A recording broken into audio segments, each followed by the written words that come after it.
Last week, or I should say earlier this week, as you all probably know, a man by the name of George Floyd was killed. He was killed by a police officer who had his knee on his neck, and he wouldn't stop.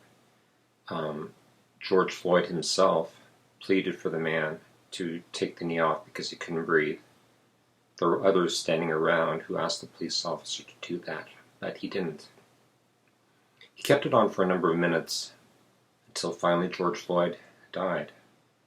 What I've been doing lately, I suppose, is talking quite a bit about social injustice, and I think it's paramount. I may well get criticized for it, but it doesn't matter really. What I want to do today is start off by reading to you a parable from the Bible, and it's a parable that we all know. It's the one about the Good Samaritan. And it starts off where one of the Pharisees asks Jesus to define what a neighbor of a person is. And I'll be reading from Luke chapter 10, verses 30 to 37. In reply, Jesus said, "A man was going down from Jerusalem to Jericho when he was attacked by robbers. They stripped him of his clothes, beat him, and went away, leaving him half dead. A priest happened to be going down the same road, and when he saw the man, he passed on the other side. So too a Levite, when he came to the place and saw him, passed on the other side. But a Samaritan, as he traveled, came where the man was, and when he saw him, he took pity on him. He went to him and bandaged his wounds, pouring on oil and wine. Then he put the man on his own donkey, brought him to an inn, and took care of him.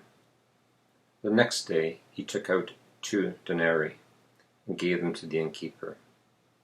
'Look after him,' he said, 'and when I return I will reimburse you for the extra expenses you may have.'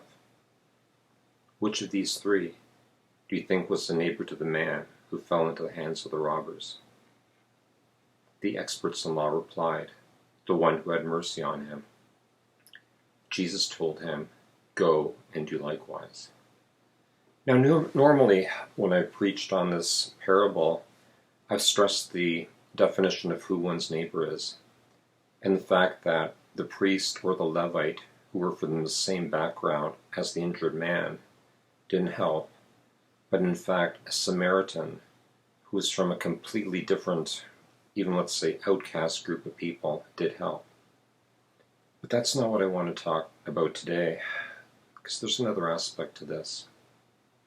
In many ways, both the priest and the Levite asked themselves, what might happen to me if I get involved?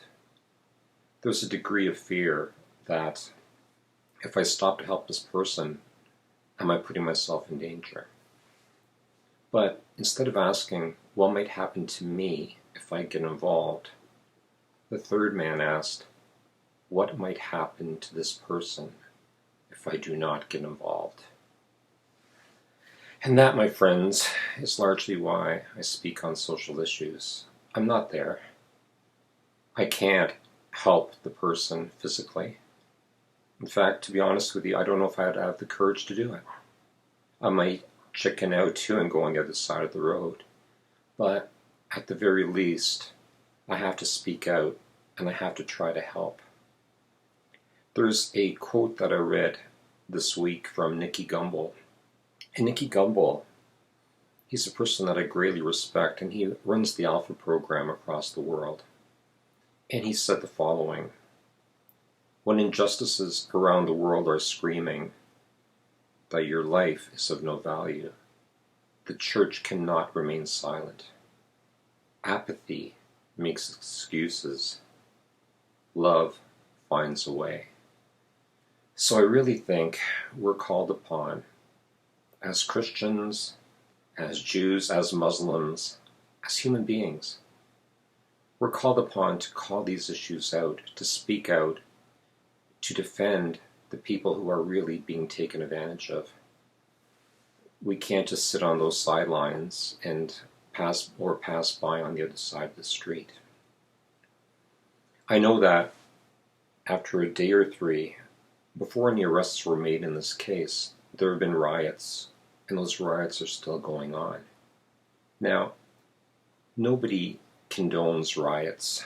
They're bad. They don't accomplish what you want them to. But I want to go back to the late 60s and a quote from Martin Luther King Jr. And he was talking about the riots that took place at his time. Strangely, that's almost 60 years ago. And sadly, the world hasn't changed that much.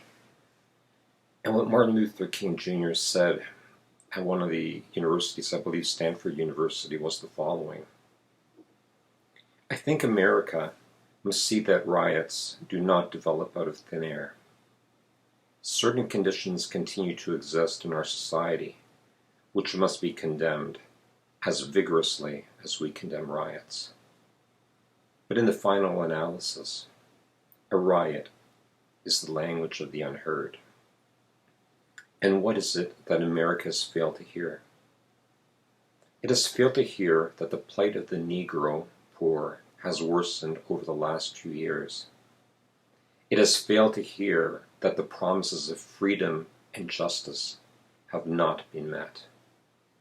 And it has failed to hear that large segments of white society are more concerned about tranquility and the status quo than about justice, equality, and humanity. And so, in a real sense, our nation's summers of riots are caused by our nation's winters of delay. And as long as America postpones justice, we stand in the position of having these reoccurrences of violence and riots over and over again. Social justice and progress are the absolute guarantors of riot prevention. And I really think back on an issue that happened, I don't know if it's 2 years ago or so, and it's going back to Colin Kaepernick. And he kneeled in protest of how black people were being treated. And he did that at a football game during the national anthem. And he was condemned for it. People thought it was something against the flag, but no. He was speaking, or trying to make a point silently, quietly, and I'll say respectfully, that things are wrong and America has to listen. But he was condemned for that. And we've had more killings, more shootings. We have riots. We have to speak up. We can't, because we're not black, we can't just stand by, pretend it doesn't exist, and just talk about good things and, gee, people should be nice and they shouldn't do these things. This is serious. We have such a case of white privilege in this country. A black person can't go on a jog, a bike ride, can't drive a car really without the worry that he's going to be stopped, hurt, and maybe killed. When the police stop me, I don't hesitate to get out. I don't hesitate to do what they ask me to do. But I'm white. I see so much. There was a video about a year ago, maybe it's 2 years now, where a black man got shot in the passenger seat with a child in the back and his fiancée beside him, and he bled to death. These things happen. We're not in the same boat, and we have to stand up with all of God's children for justice, and we can't remain silent. My friends, that's what I pray for all of us, that we speak up so that riots, which are the language of the unheard, aren't necessary anymore. That they're not bred by these acts of people who are desperate, because what did they do? How did they protest? What can they say? So I want to leave you with that thought, and let's just speak up for the people who don't have a voice. And I pray to God that we find a way to find justice for them.